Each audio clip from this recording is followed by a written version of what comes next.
A paz do Senhor, amados. Nesta manhã, mesmo que já estejamos aí saciados, né? Desde ontem, mas quero apenas deixar mais algumas colocações, algumas coisas importantes. E mostrar também, né, um papel como professor, e não só como professor, mas também no papel de psicologia, né? O papel do psicólogo, do papel do aconselhador. Quais são algumas características fundamentais para nós trabalharmos? E eu queria passar um pouquinho para vocês, né? Primeiramente, a questão da saúde mental do líder e o exercício no aconselhamento. É a última parte aí da nossa construção.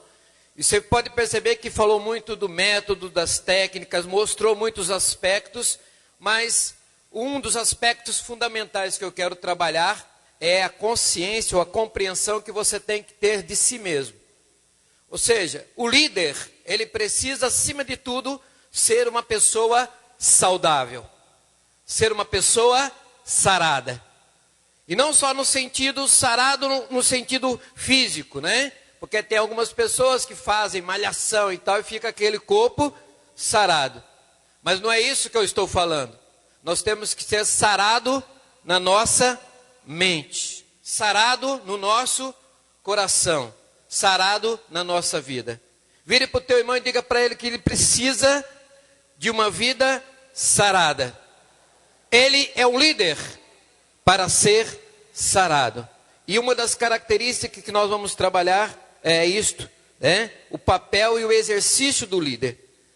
Todos nós temos uma função de líder, seja na sua casa, seja no seu trabalho, seja na rua, seja onde você estiver, de alguma forma você exerce uma influência sobre alguém. Liderança ou líder, no termo da palavra, significa aquele que influencia alguém. Mas, meu querido, nós temos visto no mundo, hoje, no contexto mundial, muitas pessoas que influenciam. Basta a gente ver um exemplo de Adolf Hitler, um dos maiores líderes que houve na história. Porém, ele influenciou uma nação para o lado negativo. Levou uma nação para um lado que muitas nós conhecemos da grande Segunda Guerra Mundial. Ou seja, com o seu poder de influenciar, você pode levar as pessoas a compreender melhor um lado positivo ou o lado negativo das coisas. E com certeza aqui, eu não tenho dúvida nenhuma, que todos nós que estamos aqui, somos líderes para levar as pessoas ao lado positivo. Qual o lado positivo? O conhecimento de Deus. Você é um líder que tem poder para influenciar, para levar as pessoas a Deus. Mas não adianta nada você querer levar as pessoas a Deus se você não tiver conhecimento desse Deus. E nesta manhã é necessário que você, como líder, conheça um pouquinho de você. Conheça um pouco de si mesmo. Conheça um pouquinho da sua pessoa, para que você, no seu exercício ministerial, ou no seu exercício que Deus tem para a tua vida, você consiga realmente influenciar as pessoas pelo lado positivo. Então, o primeiro conceito aí é o que é líder, né? É a capacidade ou o poder de influenciar pessoas. O líder, ele também é aquele que conduz. Ele não é só influenciador, ele é aquele que conduz. E se eu não sou sarado, aonde eu vou conduzir o meu discípulo? Se eu não tenho uma vida saudável, onde é que eu vou levar o meu discípulo? Porque, meu querido, uma coisa é você estar na igreja, na presença de Deus, irmão, olha, dá glória a Deus aí, dá aleluia, aleluia. Outra coisa é você viver a prática do dia a dia, a prática do seu viver diário. O seu discípulo, ele não está interessado se você na igreja dá glória a Deus, aleluia, fala em língua estranha, ele olha isso. Mas o que ele vai olhar é o seu dia a dia. É lá no seu dia a dia que ele vai contemplar se verdadeiramente você é aquele que fala e faz. Porque nós estamos vivendo num contexto que muita gente fala. Tem muita gente boa que fala, que consegue manipular, convencer, administrar sobre muita gente. Mas quando vai ver a vida do camarada ou a vida da pessoa, alguma coisa está errada. Para você dizer verdadeiramente que você é um líder sarado, você tem que ser verdadeiramente aquilo que você é todos os dias da sua vida. Eu lembro de uma coisa que falei para minha esposa, e ela nunca esquece isso. Eu disse para ela o seguinte: se você quer verdadeiramente conhecer um homem de Deus, se espelhe em mim, porque eu serei o exemplo para você. Graças a Deus, até hoje, né? Firme e fiel, ela sempre dá esse testemunho, de que olhando para a minha vida, ela pôde conhecer mais a Deus. E o que é o ser o líder? Aleluia. E que é ser um líder? Sarado. O líder sarado é aquele que é capaz de olhar para si mesmo e ver que ele é o condutor de pessoas para a vida eterna. Pessoas que precisam de você. Você é aquela pessoa que tem esse papel. O líder, ele tem o poder.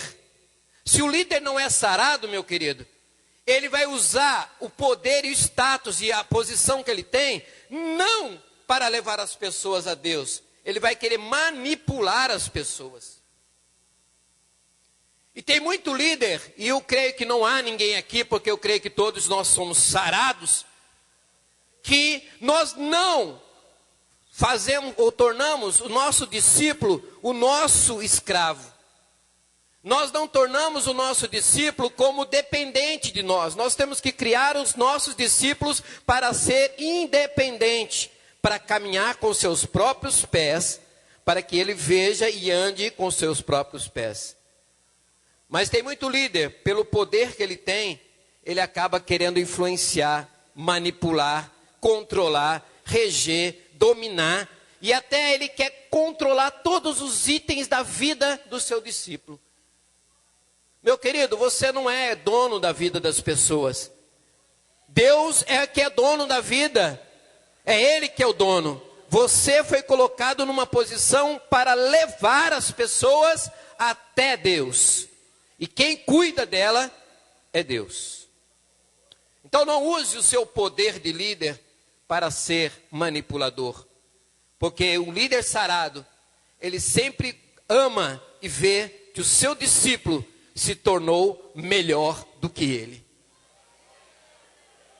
Sabe qual é a característica de um grande mestre?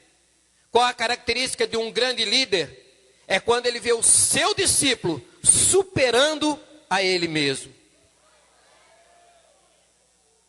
No passado, os filósofos, né, tinham esse papel de mestres. E quando um mestre era superado pelo seu discípulo, sempre tinha alguém que dizia: mestre, como é que o senhor deixa isso? Ele está ficando melhor do que o senhor. Olha como ele está fazendo. Ele está super. Olha quanta gente está seguindo ele agora. E o mestre sempre dizia: é isto que eu formei. Eu formei ele para ser melhor do que eu. Ainda que você seja excelente, meu querido, você tem que formar o seu discípulo para ser melhor do que você. Porque isso é um líder sarado, que não tem inveja, que não tem ambição pessoal para querer ser melhor. Ele sempre quer que o outro se torne melhor, porque quando ele vê o outro crescendo, ele tem certeza que é fruto do seu trabalho, é fruto daquilo que ele fez para aquelas pessoas. Aleluia. E qual é a pessoa que é o maior exemplo para a nossa vida? O Senhor Jesus. Quando os discípulos de Jesus andavam com ele, alguns às vezes se destacavam mais ou tinham alguma característica de destaque. Sempre alguém dizia: olha, manda ele calar a boca, manda esse camarada parar, porque é só o Senhor que sabe, só o Senhor que é o conhecedor. E Jesus disse: não, todos nós fomos levantados por Deus para sermos líder, mas também para formarmos líder. E esses líderes que vão seguir, ele não pode ser a parte ruim nossa. Pelo contrário, ele tem que ser a parte boa nossa. As pessoas têm que seguir muito mais além de nós, para nós mesmos percebermos que nós contribuímos para o crescimento daquela pessoa. E para isso, meu querido, a gente tem que conhecer um pouquinho de nós. Para isso a gente tem que saber um pouquinho de nós. E aí eu vou usar um pouquinho, lógico, do aspecto da psicologia. Ou seja, o que a psicologia trata como conhecer a si mesmo? Primeiro, a questão da personalidade. O termo personalidade vem do latim, que significa persona ou pessoa. Quando eu disse aquela pessoa, eu estou dizendo personalidade. No latim significa também a questão de aparência, ou seja, aquilo que eu estou vendo. A pessoa que eu estou vendo, eu estou vendo ela apenas, logicamente, a estética, a pessoa. Mas ela não é só isso, ela é um todo. Esse todo é que nós chamamos de personalidade. E eu quero dizer uma coisa para você. Você é um ser absolutamente único no universo. Deus não te criou cópia de você. Você não tem xerox, porque Deus te fez único. Você é uma personalidade única. Não existe ninguém que pareça ou seja você. E um dos exemplos clássicos que a gente entende isso da personalidade é a sua digital. Ninguém, são 7 bilhões de pessoas no mundo hoje. 7 bilhões. É muita gente. Mas, meu querido, não existe ninguém igual a você. Porque só você tem uma digital única. E aonde você colocar esse dedo ou reconhecimento, em qualquer lugar do mundo, vão identificar você. Porque só você tem essa característica. E quando Deus te criou, Ele te criou de forma única. Você é uma personalidade única, uma pessoa única. Dentro dessa personalidade, dessa estrutura que nós chamamos de personalidade, nós temos alguns componentes. O componente biológico. O que é o componente biológico? Você tem um pai e tem uma mãe. O pai e a mãe gerou você. Você não é seu pai e você não é sua mãe. Você tem traços e características biológicas dele ou dela. Mas você não é ela ou não é ele, porque no momento que você foi gerado, você se tornou uma pessoa única. Então o lado biológico são as características que nós vamos ter, de altura, cor de cabelo, cor de olhos, tudo isso, meu querido, você já traz dentro da sua genética. Apesar de ter muita gente hoje querendo mudar isso, né? O camarada vai lá, faz uma operação para diminuir a orelha, diminuir o nariz, faz as mudanças, mas a estrutura biológica dele vai ser a mesma. Porque não dá para mudar a estrutura, porque isso faz parte da natureza biológica do homem. Nós temos dentro de nós também uma outra característica, que é características psicológicas.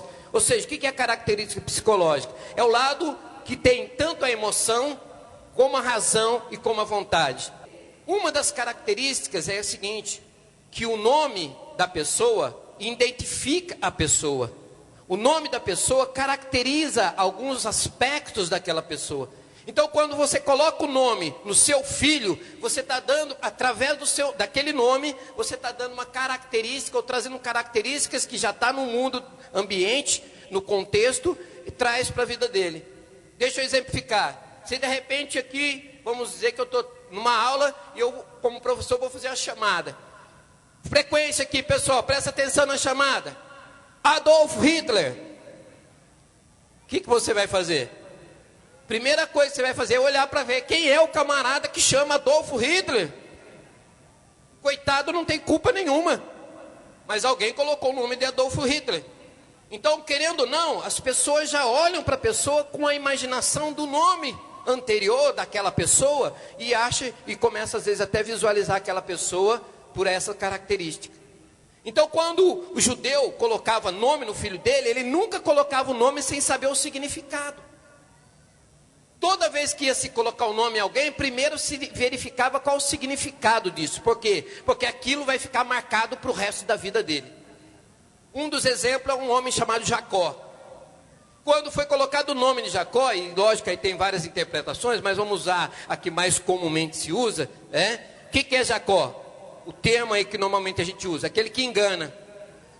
Ou seja, já se esperava que Jacó fosse uma pessoa que teria essa prática. E na vida dele manifesta várias vezes isso. Até o momento que ele encontra com Deus e Deus muda o nome dele de Jacó para Israel. Ou seja, o que eu estou querendo colocar é que na nossa estrutura de personalidade, o nosso nome nos identifica. O nosso nome nos caracteriza. Quando eu falo meu nome, Cláudio, todo mundo agora que visualizou a minha pessoa vai lembrar de quem é, porque o meu nome vai trazer uma lembrança à imagem da pessoa. Outra característica que faz parte da nossa estrutura é o caráter. O que é o caráter? O caráter é tudo aquilo que eu vou aprender de valor na minha vida. Tudo que você está ensinando para o seu filho e ele está aprendendo, isso vai formar o caráter dele. Deus não muda a nossa personalidade. Deus não muda a nossa personalidade, porque a nossa personalidade é a estrutura que nós temos. Deus muda o nosso caráter. E quando você crê em Jesus, aceita Jesus, quando você confessou Jesus, a palavra de Deus começa a ser trabalhada em você, o seu caráter começou a mudar. Quem roubava, não rouba mais. Quem mentia, quem praticava um monte de coisas erradas, hoje não pratica mais. Por quê? Porque o seu caráter está sendo moldado, para que no seu caráter você seja a imagem da glória de Deus. É nessa área do caráter que nós atuamos, como ensinadores, como professores, como mestres, como educadores, seja em células, seja em qualquer área. Quando você ensina para alguém um valor, e aquela pessoa incorpora esse valor, você transformou o caráter dela. Desde pequenininho, desde quando nós nascemos até morremos, nós sempre seremos trabalhados no nosso caráter. É por isso que eu tenho certeza absoluta que quem está aqui nesta manhã não vai mais sair da mesma maneira, porque certamente alguma coisa você vai incorporar na sua vida e vai fazer você ser diferente, porque o seu caráter está sendo trabalhado. Mas mesmo na igreja a gente encontra pessoas que confessam a Jesus, creem em Jesus, mas ainda o caráter dela não está bem trabalhado. Ela ainda continua dando cheque sem fundo, ela continua enganando, mas ainda fala que é cristã e confessa. Mas como é que pode? É porque talvez ela ainda precisa ser trabalhada mais profundamente no caráter dela. E tem duas pessoas fundamentais para trabalhar no caráter dela. Primeiro, o Espírito Santo, porque ele veio para trabalhar na nossa natureza. Segundo, você.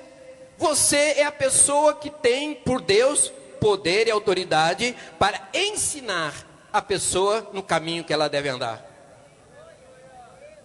Então, meu querido, você não precisa ter medo da pessoa. Não, chegue para ela e mostre para ela, dentro da Bíblia, qual é o padrão que Deus quer para a vida dela. E pelo ensino que você está dando, né? A palavra de Deus diz: conhecereis a verdade. Quem vai libertar? É o poder da palavra, não é você. Você é o que está fazendo a função de levar. Mas a situação da palavra de Deus na vida daquela pessoa vai mudar o caráter dela. Então, dentro da nossa personalidade, o nosso caráter, ele é moldado dia a dia, quando nós somos trabalhados. E por fim, o temperamento. O que é o temperamento? A gente conhece aí o sanguíneo, o melancólico, o colérico, o fleumático. Não, eu sou muito sanguíneo. Qualquer coisa eu já saio para a briga mesmo. Eu desço da cruz e já vou para a briga. Você conhece alguém assim? Pois é. Quando você é transformado no seu caráter, o seu temperamento também é moldado. Não que nós não ficamos com raiva. Não que nós às vezes não temos momento de tristeza, não que nós não tenhamos decepções, não que não tenhamos muitas vezes frustrações, mas meu querido, você não deve permanecer naquilo que você é, você sempre tem que estar melhorando. E o nosso temperamento é a nossa ação, a nossa prática, a nossa vivência, como as pessoas nos veem. Ah, aquela pessoa é muito agitada, ixi, aquele irmão é muito agitadão. Ah, eu nasci assim, vou morrer assim. Não, meu querido. Você é assim, mas não vai permanecer assim, porque Deus está trabalhando no seu caráter. Para Deus, meu querido, não tem nada impossível que Ele não faça. Ele muda caráter. Ele muda as pessoas. Basta a gente ver um exemplo na Bíblia. Quantos homens Jesus andou ali? Você queria ter aqueles 12 discípulos com você? Aqueles 12?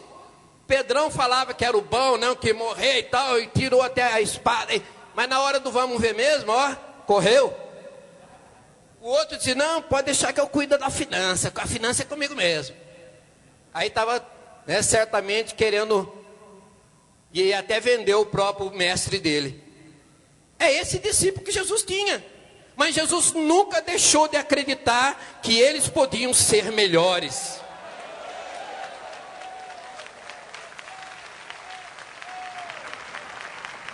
Essa é a característica que nós de líderes, meu querido.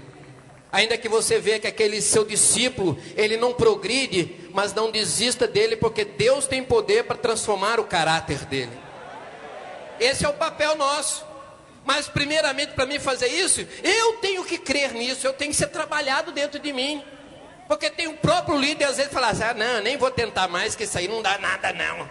Isso aí nem presta mais, já deixa jogar para fora. Não, meu querido. Você tem que ser sarado o suficiente para saber que, a partir do que você experimentou e a sua vida mudou, os outros também podem mudar. É o papel que Deus trabalha na nossa personalidade. Dentro desse processo, quero falar rapidamente sobre a autoestima. O que é a autoestima? É a capacidade de você olhar para você mesmo e ver que você é um ser especial.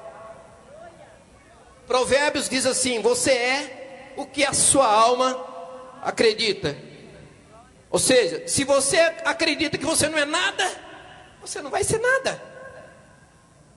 Se você acredita que você não pode, você não pode. Porque conforme você acredita, a sua alma também vai ser.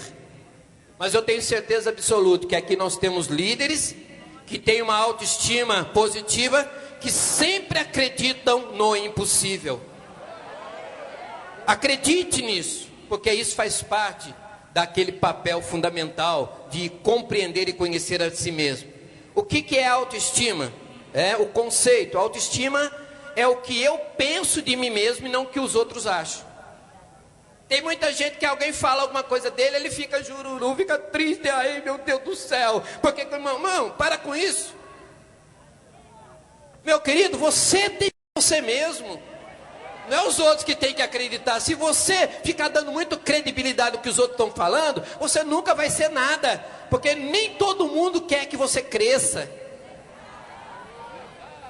Quando Deus te criou, Ele te deu potenciais. Ele te deu capacidade. Ele te deu talentos. Ainda que ninguém acredite em você, você deve sempre acreditar que você pode.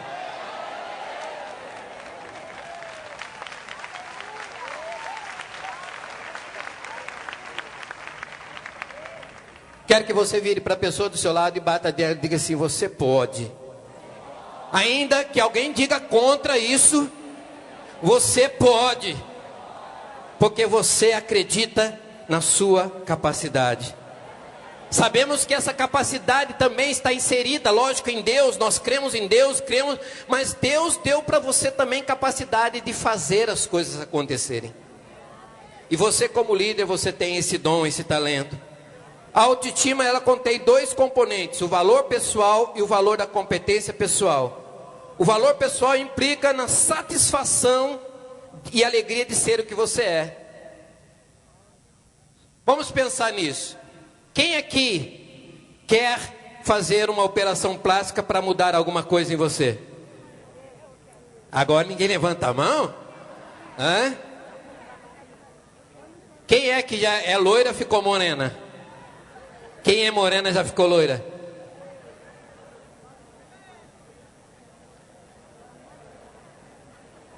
Ninguém? Meu querido, é lógico que a gente tem que ficar mais bonito, tem que melhorar, mas a satisfação maior, meu querido, é você ser satisfeito com aquilo que Deus te fez. Deus te fez assim. Não que você não possa melhorar, ficar mais bonito. Quando eu estou falando de cabelo, é porque tem gente que troca de cor de cabelo direto. Para quê? Para ela se sentir melhor, para ela se sentir mais amada, para que os outros olhem para ela. Meu querido, isso não vai resolver. Porque você tem que ter a alegria de ser o que você é. Porque Deus te fez assim.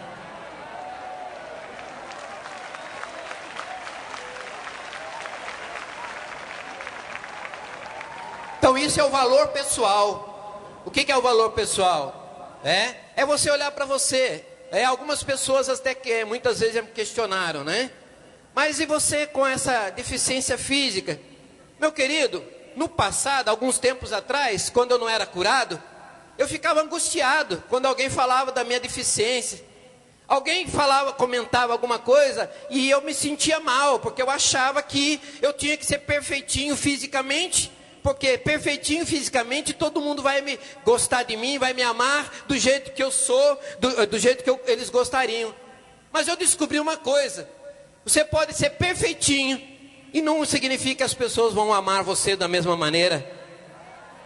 Porque, primeira coisa, você tem que se amar. Se gosta ou não gosta de mim, isso não é problema meu. Mas eu faço o melhor de mim mesmo para me amar e para que as pessoas tenham prazer de estar comigo. É isso. O valor pessoal, meu querido, você olhe, tente, eu gostaria só de exemplificar isso. Gostaria que você tocasse em você mesmo. Tocasse nas suas partes. Tocando nisso, eu gostaria que você pensasse assim, diga para você mesmo: eu sou especial. Sabe por quê? Porque Deus me fez assim. Se alguém tem que me amar, tem que amar do jeito que eu sou. Se eu sou bonito, eles vão me amar do mesmo jeito. Se eu sou não tão bonito assim, eu vou continuar sendo amado, porque eu me amo como pessoa. E um líder sarado, primeira coisa, ele tem que amar a si mesmo. Ele tem que ter prazer e satisfação de estar com ele mesmo. Porque tem muita gente que fica brigando consigo o tempo todo. Fica se matando o tempo todo, tentando fazer o máximo do esforço para que os outros gostem dela. Mas as pessoas nunca vão gostar de você se você não amar você mesmo. E quem disse isso? Foi Jesus. Ele diz: amarás o teu próximo como? Então se você não pode amar o outro, meu querido, se você não ama a ti mesmo, não adianta querer mudar. Outra característica é a competência pessoal. É quando nós temos noção de que estamos no centro ou no controle da vida, e não de espectadores e vítimas da vida. Tem muita gente que fica aí como vítima. Ai, meu Deus do céu, se eu fosse rico. Ai, Jesus, eu podia ser rico. Ai, Jesus, eu podia estar naquele emprego. Ai, Jesus, meu querido, cada um está na posição que você se coloca. Deus deu competência para você ser o que você quiser ser. Você só não torna o que você quer ser porque você mesmo se limita. Aqui dentro, nós podemos ter presidentes da nação brasileira. Nós podemos ter líderes de potências tremendas aqui dentro. Você pode ser um grande líder, um grande pastor. Você pode ser um grande administrador de uma empresa. Você pode ser um grande administrador da sua própria casa, da sua própria família. Mas você tem que acreditar no potencial que você tem. A autoestima é a capacidade de me aceitar como pessoa e de crer que eu tenho potencial para ser o que Deus quer que eu seja. Quanto maior a autoestima, maior a chance de lidar com as adversidades da vida. Então o camarada que tem uma autoestima positiva, ele sabe lutar, as circunstâncias vêm, ele não sucumbe nela, não se perde nela, ele sabe administrar situações. Porque ele sabe que independente das situações, tudo isso vai passar. Mas acima de tudo, ele tem que compreender que ele é a pessoa que vai estar administrando as situações. E não as situações administrando a sua vida. Diga para o seu irmão que ao seu lado, diga assim: Deus te colocou para ser o administrador e não para administrar os seus problemas. Você é que dono dos seus problemas. Você pode mudar a situação da sua vida. Você pode mudar tudo que está ao seu redor. Para que eu estou falando tudo isso? Lógico que nós teríamos tempo para fazer isso se pudéssemos, mas eu quero fechar rapidamente. O líder, ele é um conselheiro cristão. Então, quando Deus te colocou como líder de alguma coisa, você não tem só o papel de se conhecer como pessoa, você também tem uma função. A função sua é de conselheiro. O que é conselheiro, né? Qual é a definição? Conselheiro é uma pessoa que é capaz de, diante da outra pessoa, compartilhar o sofrimento dela. Alguém já veio pedir conselho para você? Alguém já veio pedir ajuda sua? Orientação sua? Você já foi pedir ajuda para alguém? Pior coisa de um conselheiro é quando alguém vem pedir ajuda para ele. Ele está lá, não, pode falar que eu estou te ouvindo, escrevendo. Camarada colocando para fora toda a angústia da alma dele e o conselheiro na frente dele escrevendo.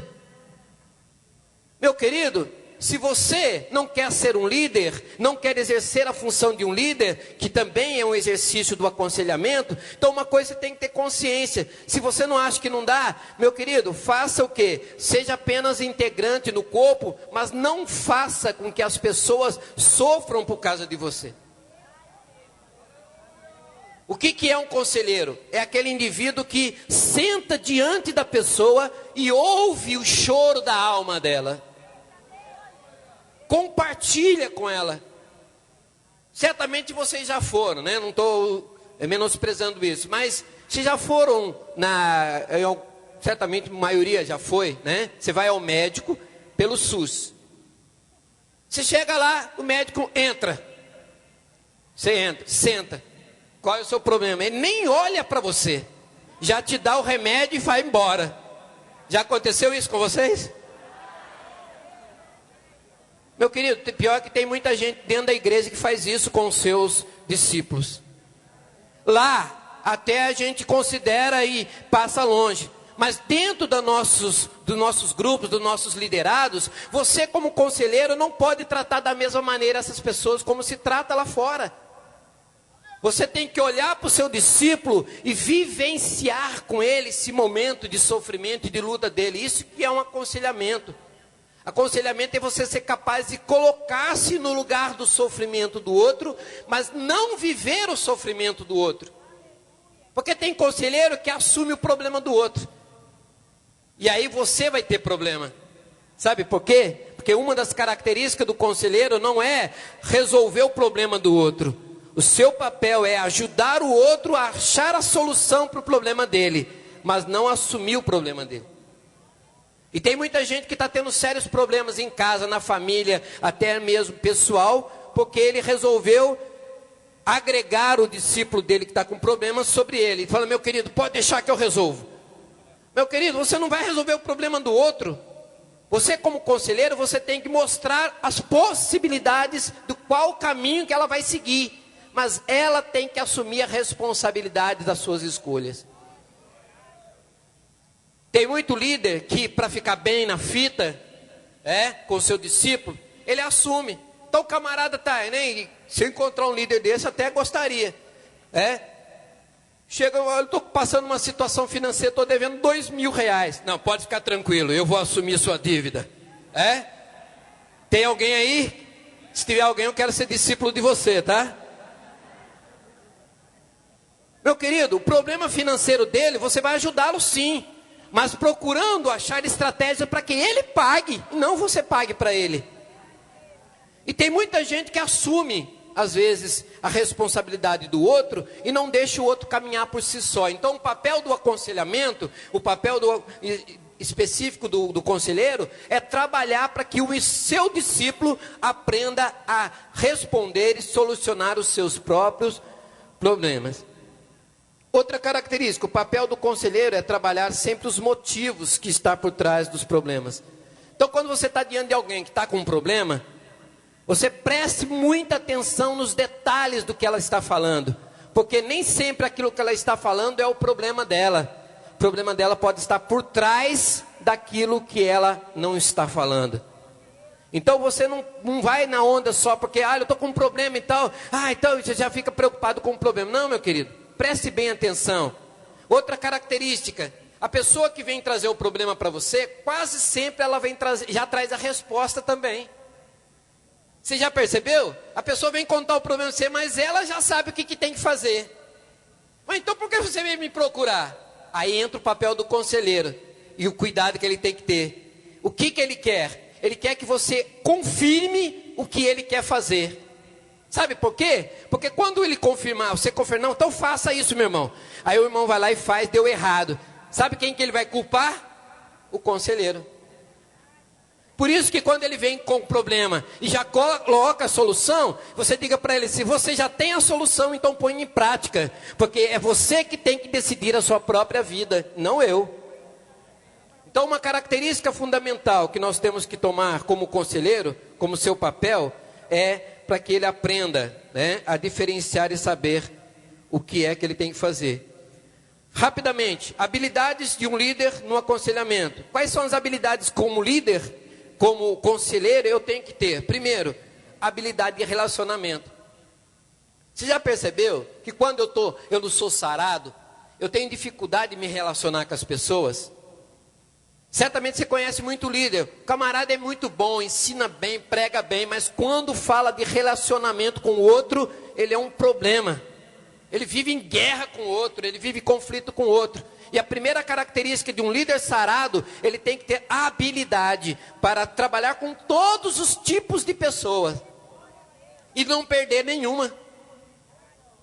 Nós não podemos perder ninguém, meu irmão. Se você está perdendo alguém lá, meu querido, vai atrás dessa pessoa. Você é um líder responsável por aquela pessoa. Você não pode perder aquela pessoa. Mas aquela pessoa é muito rude, muito má, difícil trabalhar com ela, mas não importa. Você como líder que tem habilidade de relacionamento, você vai agregar junto de você Pedro, Judas e outros. Mas todos eles, você vai trabalhar para que eles alcancem a salvação em Cristo Jesus. Outra característica de habilidade que nós temos que ter, é ter a visão positiva da realidade. Você sempre tem que mostrar, mesmo em situações mais difíceis, você tem que mostrar para o seu discípulo que tem sempre uma solução. O próprio líder não acredita mais na solução. Não, vamos desistir porque não vai dar certo. Não, meu querido, você como líder, você sempre tem que ter a visão positiva de que sempre haverá uma solução. Sempre. Porque nós temos um Deus que tem poder para fazer as coisas acontecerem. Se você não acreditar nisso, então larga a mão mesmo. Mas eu tenho certeza absoluta que quem está aqui nesta manhã tem essa capacidade de entender que você tem a visão de Deus para ver que mesmo que as realidades sejam mais problemáticas possíveis, sempre há uma solução para ser encontrada. Outra característica de habilidade que o líder tem que ter é que ele vai sempre ter em posição de status. Já reparou que nem todo mundo quer ser conselheiro? Tem muita gente que quer ser pregador, cantor, porque todo mundo está vendo. Mas poucos querem ser conselheiro, por quê? Porque ser conselheiro não tem aplauso, não tem reconhecimento, não tem visão, ninguém olha. Mas, meu querido, a melhor posição e a melhor coisa que acontece é quando você, como conselheiro, consegue uma só alma, uma só vida, você consegue tratar dela e levar ela para que ela seja uma bênção. É muito maior, meu querido, do que você estar diante de uma multidão, diante de pessoas. Não. Cada um de nós temos um ministério, cada um de nós temos um chamado. Mas eu tenho certeza absoluta que a responsabilidade de ser conselheiro cabe a todos nós. Não é uma escolha. Não é, se eu quiser ser conselheiro. Não, meu querido. Sempre vai haver alguém com um problema procurando você. Sempre vai ter alguém precisando de que você ouça ela. E você tem esse dom, esse chamado de Deus para fazer isto. Outra característica da habilidade é a necessidade de se firmar-se como pessoa. Tem muito líder e tem muito conselheiro que ele quer se firmar. Então eu quero ser líder, deixa eu ser líder, tá, eu quero a posição de líder. Aí quando ele chega na posição de líder, na realidade ele quer o quê? Status, reconhecimento, ele quer ser visto, ele não quer servir, ele quer ser visto. E quando vem os problemas, ele é o primeiro a correr e desistir, sabe por quê? Porque ele não tem realmente, verdadeiramente dentro dele, aquilo como uma coisa chamada de Deus para ele. E por fim, meu querido, o trabalho de aconselhar não pode ser estressante. Tem muita gente vivendo um estresse terrível aí. Tem gente que é estressado demais, de tanto peso que ele coloca sobre ele mesmo. Ele coloca tanto peso sobre ele que ele fica cansado, estressado, daqui a pouco ele está angustiado, daqui a pouco pode até morrer de problema de coração. Ah, eu tenho que ajudar ele, eu tenho que correr para lá, eu tenho que correr para cá, eu tenho que fazer isso, eu tenho que fazer aquilo, e começa a ficar desesperado, e ele não consegue fazer nada, e também não consegue resolver os problemas, por quê? Porque ele coloca excessos. Você, meu querido, é um líder que Deus colocou para que você não seja estressado, para que você não viva estressado, mas que você aprenda a saber administrar aquilo que Deus tem colocado nas suas mãos. Aprenda a saber dividir os tempos para todas as coisas da sua vida de maneira saudável. Não é viver só uma coisa, é viver todas as coisas da sua vida como integrantes da sua vida. Você tem que ter momento para a sua família. O camarada se envolve tanto com o ministério, envolve tanto com o trabalho e célula, esquece da família dele. Os filhos têm que pedir para o pai: pai, dá para fazer um grupo de célula aqui em casa? Porque é só assim que eu vejo meu pai, ou minha mãe, ou meu irmão. Isso significa que nós estamos fazendo alguma coisa errada. Não que nós não tenhamos tempo para isso, mas nós temos que saber dosar cada coisa da nossa vida de maneira equilibrada, para que a nossa vida não seja uma vida estressante, uma vida que em pouco tempo a gente está tão cansado, tão fadigado, que a gente não tem mais prazer de fazer as coisas. E por fim, meu querido, eu gostaria de terminar com um slide que eu acho que fecha muito bem aquilo que eu quero.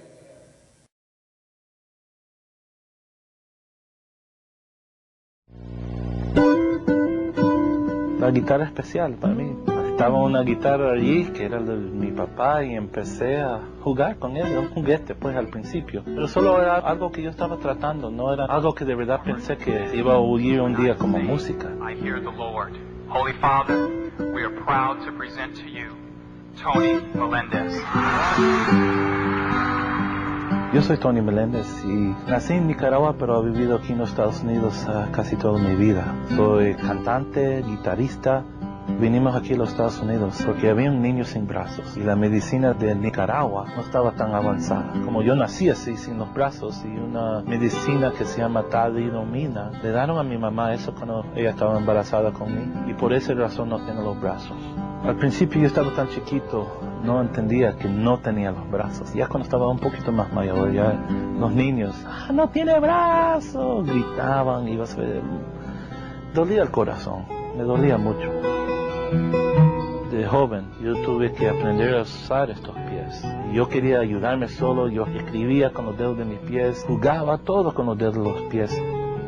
Tengo 2 hermanas y un hermano. Mi hermano y yo trabajamos juntos. Mi mamá y mi papá, ella todavía vive, mi papá ya murió. Pero yo veo ahora lo que ellos daron en ese tiempo de amor. Mi papá sacrificó mucho. Él dejó su país para traer su niño. Él era el que me decía: Tony, tenés que tratar, tenés que hacerlo solo.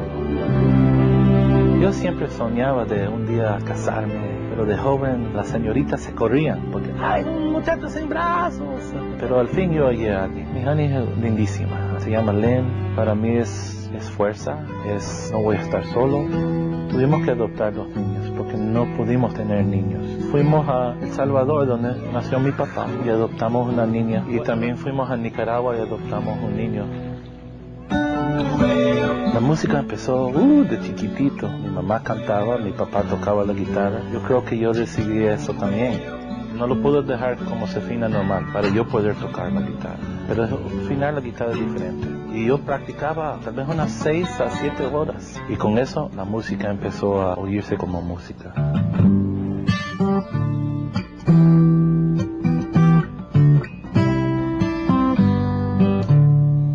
Dios me ha dado fuerza, Dios me ha dado a mi familia, Él me ha dado la música. Con mi música yo me siento bien conectado con mi Dios. Eso me ayudó a crecer, me ha calmado el corazón. La gente me ha preguntado, Tony, ¿por qué te sentís tan entero? Porque tengo estas cosas que me hace todo, tengo mi familia que es preciosa, mi corazón quiere bailar, quiere cantar, quiere vivir en la vida, porque en los ojos de mi Dios yo soy entero. Eres mi Dios y en ti confiaré.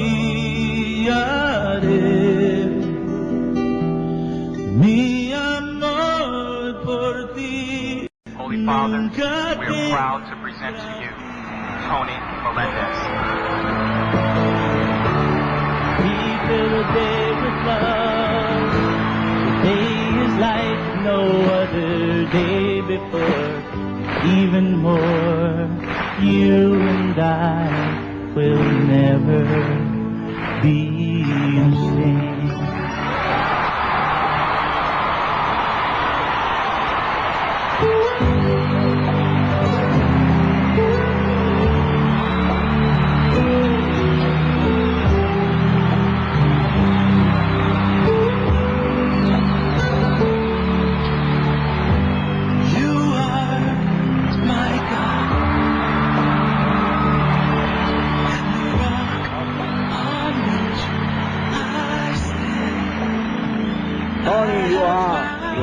Truly a courageous young man. You are giving hope to all of us. My wish to you is to continue of giving this hope to all the people.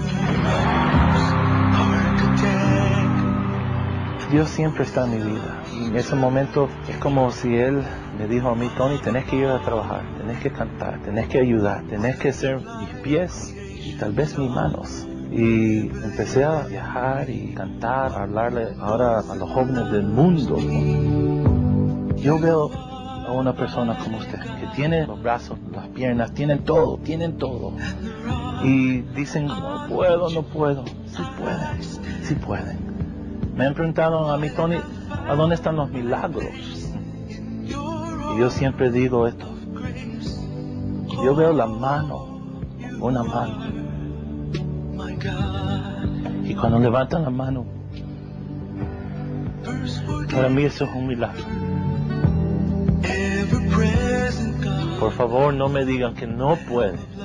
No me digan que no pueden, porque ustedes pueden hacer mucho más.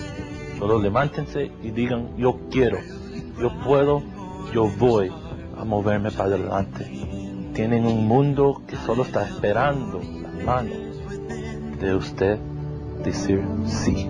You are my God, and the rock on which I stand. I have found my place in your arms of grace. Se você acreditar que você pode, você viu a deficiência desse camarada, sem braço, mas dirigia, tinha família, tinha tudo e ainda consegue tocar, que às vezes nós com todos os nossos o corpo normal, com braços e pernas, não conseguimos fazer. Mas ele deixou uma mensagem final aqui, uma coisa muito interessante.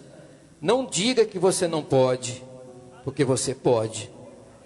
Ele coloca que ele, com deficiência que ele tem, ele conseguiu fazer tudo aquilo que vocês viram, muito mais você, porque Deus te deu, acima de tudo, a condição para você superar. E o que eu quero só para fechar nesta manhã para todos nós, é que Deus, Ele te deu dons e talentos, e se você acreditar nesse potencial e nesse talento que Deus te deu, Ele vai colocar, da mesma maneira que colocou esse indivíduo, diante de pessoas importantes e talvez mais elevadas pessoas da nossa sociedade. Deus pode te colocar até acima dessas pessoas, porque você pode. E que Deus possa nos abençoar, e você possa crer que você é uma pessoa sarada, um líder sarado, amando a si mesmo, amando o outro, para que o seu ministério, a sua vida seja cada vez melhor. E que Deus nos abençoe em nome de Jesus.